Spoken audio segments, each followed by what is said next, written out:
Hello friends, welcome back to cinema secrets. இன்னைக்கு இந்த வீடியோவில் நான் பேச போகிறது யூடியூப்பை திறந்தாலே ஏகப்பட்ட சினிமா ரிலேட்டட் சேனல்ஸ்லாம் என்ன பண்ணிட்டு இருக்காங்க தெரியுங்களா? இந்த ஆகாஷ் பாஸ்கரன் அப்படின்றவரை பற்றி தான் பயங்கரமாக பேசிகிட்டு இருக்கிறாங்க. ஸோ இவர் வந்து மிகப்பெரிய பட்ஜெட்டில் இருக்கக்கூடிய படங்களை வந்து ரொம்ப குறுகிய காலத்தில் வந்து தயாரிக்க ஆரம்பிச்சிட்டாரு.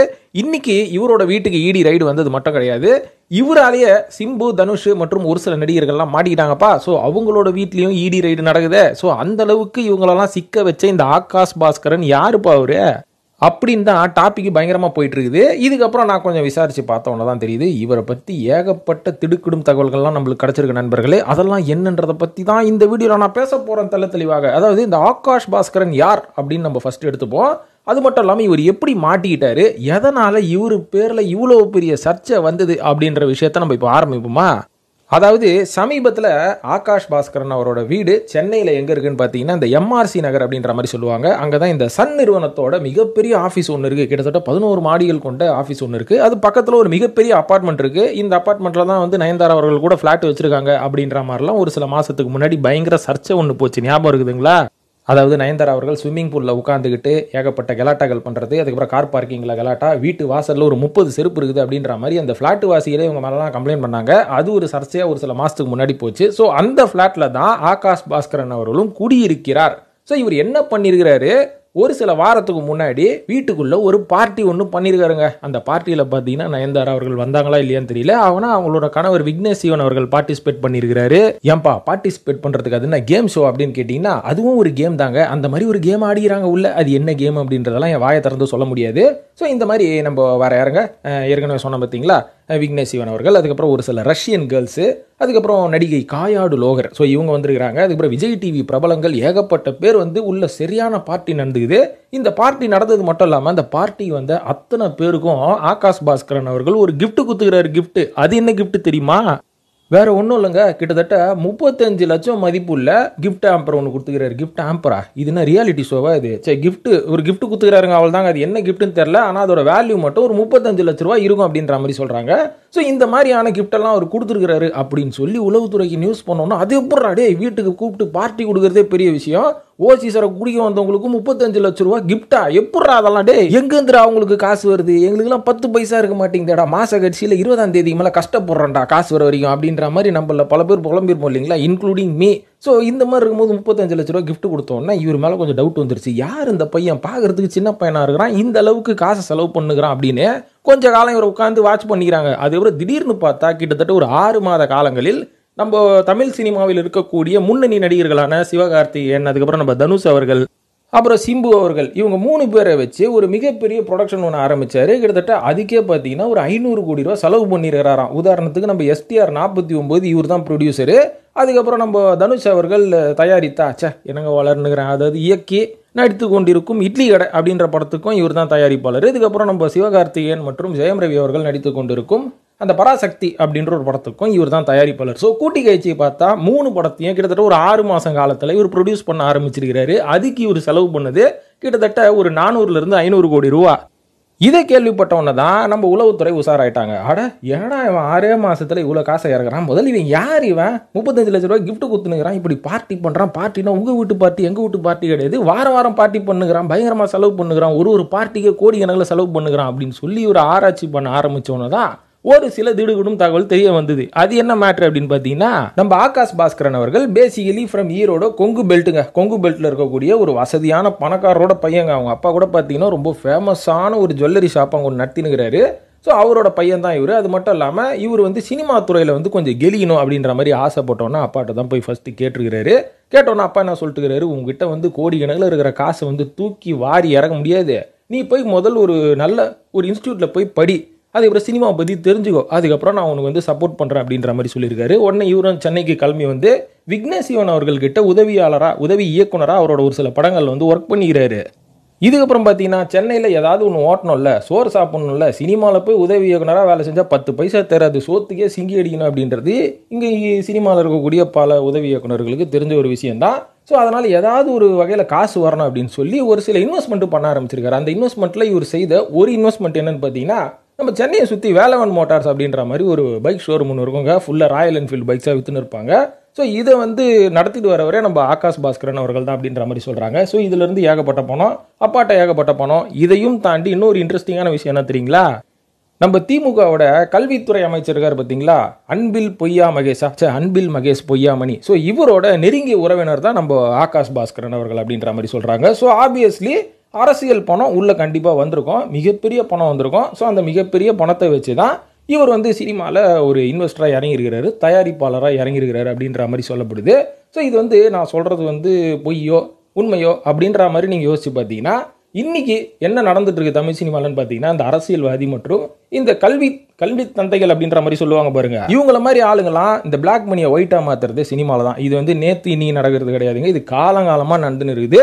ரீசெண்ட் டைம்ஸில் ரொம்ப மோசமாக நடந்துனுக்குது அப்படின்ற மாதிரி தான் சொல்லுவோம். ஸோ அந்த மாதிரி ஒரு அரசியல் பணம் இவருக்கு வந்திருக்கும், அதை வச்சு தான் இவர் இன்வெஸ்ட் பண்ணியிருக்காரு அப்படின்றது வந்து நம்ம சொல்லாமல் சொல்லிக்கலாங்க, அடிச்சு சொல்ல முடியாது. ஆனால் வெளிலேருந்து பார்க்கும்போது சின்ன குழந்தைங்களுக்கு கூட தெரியும் இப்படி தான் நடந்துன்னு இருக்குது எல்லாமேன்னு. ஸோ இந்த மாதிரி காசு வந்ததுக்கப்புறம் ஒரு சில பேர் என்ன சொல்கிறாங்க, நம்ம துணை முதல்வரோட பினாமியாக கூட இருக்கலான்றாங்க. அது எந்த அளவுக்கு உண்மை நம்மளுக்கு தெரியாதுங்க. ஸோ அது தெரியாமல் வந்து நம்ம எதுவுமே பேசக்கூடாது இல்லைங்களா?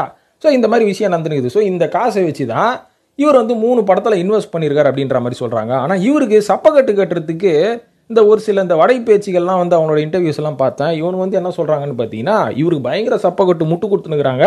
அந்த முட்டு கொடுக்கறதுல இவங்க என்ன சொல்கிறாங்கன்னா, அங்கே பாருங்க, இவங்க வந்து 400 கோடி ரூபா 500 கோடி ரூபா இறக்குனா கூட சிவகார்த்திகேயன் அவர்களுக்கு ஒரு 25 கோடி தான் வந்து இவர் அட்வான்ஸ் கொடுத்துக்கிறாரு, சிலம்பரசன் அவர்களுக்கு ஒரு 15 கோடி தான் அட்வான்ஸ் கொடுத்துனுக்கிறாரு.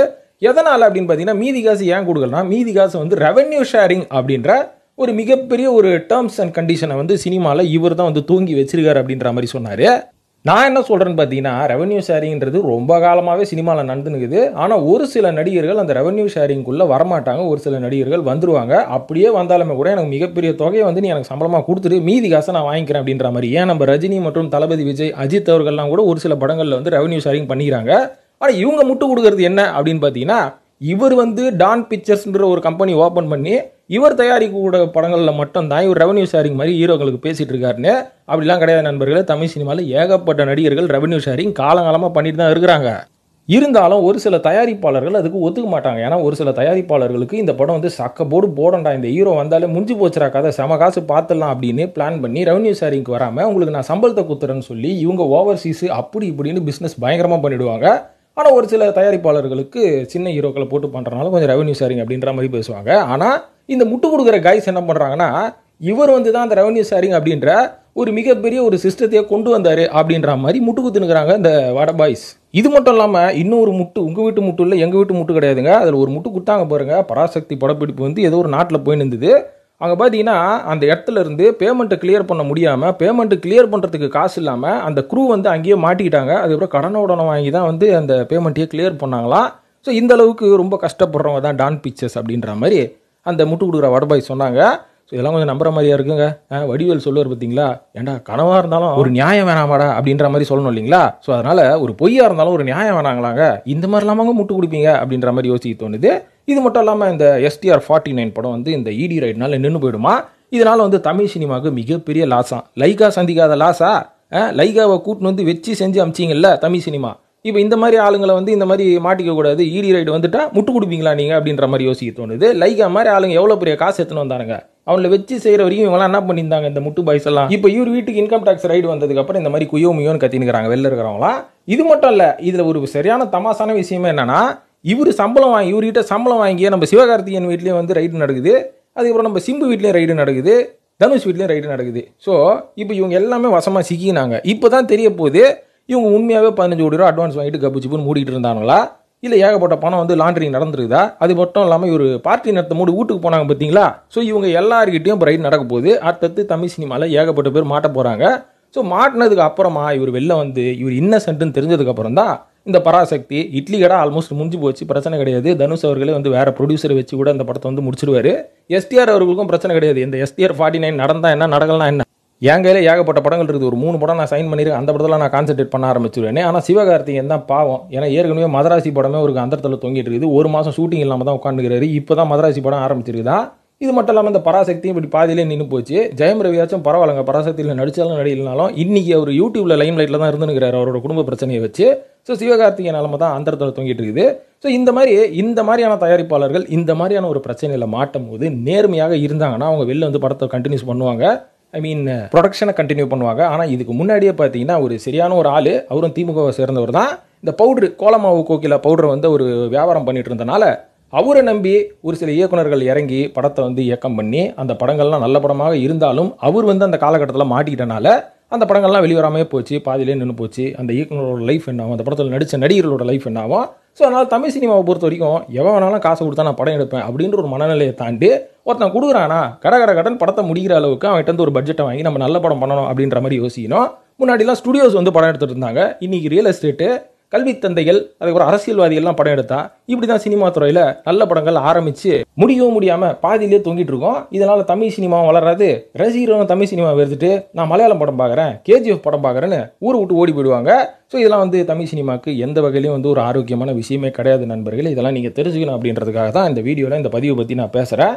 ஸோ இதை பற்றி நீங்கள் ஏகப்பட்ட வீடியோக்கள் கேட்டிருந்தாலும் என்னோட நோக்கம் வேறு, என்னோட பாயிண்ட் ஆஃப் வியூ வேறு அப்படின்றத அந்த வீடியோவில் நான் தெரிவிச்சுக்கிறேன் நண்பர்களே. ஸோ இந்த வீடியோ பார்த்ததுக்கு நன்றி. இது பற்றிய கருத்துக்களை கமெண்ட் செக்ஷனில் போட்டு வழக்கம் போல் சினிமா சீக்ரெட்ஸையும் சப்ஸ்கிரைப் பண்ணிவிட்டு ஃபாலோ பண்ணுங்கள் நண்பர்களே. நன்றி, வணக்கம்.